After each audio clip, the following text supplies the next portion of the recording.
Medical కాలేజీలు కూటమి ప్రభుత్వం బాధ్యత రహితంగా మరి ప్రైవేటీకరణ చేద్దామని సిద్ధపడింది. జగన్మోహన్ రెడ్డి గారు మన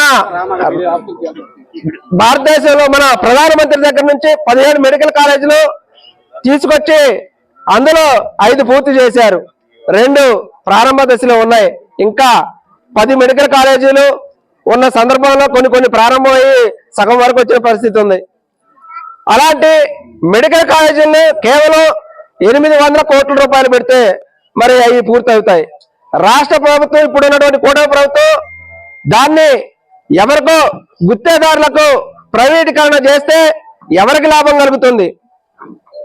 వాడు ఒక కాలేజీకి మరి 100 కోట్లు 200 కోట్లు పెడితే వాడు ఊరికనే మన పిల్లలకి సీట్లు ఇస్తాడా? మన పేద బడుగు బలహీన వర్గాలు మొత్తం కూడా డాక్టర్లు చదవాలంటే విదేశాలు వెళ్లాల్సి వస్తుంది, లేదా చెన్నై కానీ బెంగళూరు కానీ ఇలా పరిసర ప్రాంతాలు ఎక్కడెక్కడికో వెళ్లాల్సిన పరిస్థితి వస్తా ఉంది. మనం కరోనా వచ్చినప్పుడు మనం అందరం కూడా ఒకరికొకరు ముఖం చూసుకునే పరిస్థితి లేదు, ఒకరికొకరు ముట్టుకునే పరిస్థితి లేదు.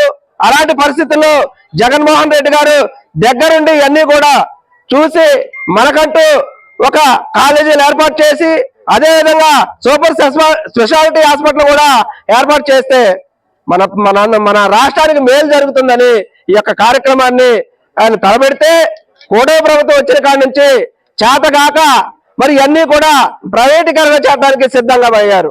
ఇవన్నీ కూడా జగన్మోహన్ రెడ్డి గారు ఏదైతే ఈ యొక్క మెడికల్ కాలేజీలు టెండర్కి వస్తారో టెండర్దారులందరూ కూడా హెచ్చరిక ఒకటి జారీ చేశారు.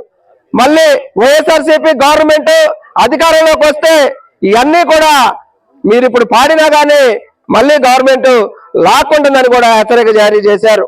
అదేవిధంగా మనందరం కూడా ఈ యొక్క ఏదైతే మెడికల్ కాలేజీలు మన రాష్ట్రానికి మన గవర్నమెంట్ దక్కించుకోవాలంటే ప్రతి గ్రామం నుంచి కూడా ఒక 500 సంతకాలు మనందరం కూడా వైఎస్ఆర్సీపీకి జగన్మోహన్ రెడ్డి గారికి మద్దతుగా మనం తెలియజేసినట్లయితే ఈ యొక్క నియోజక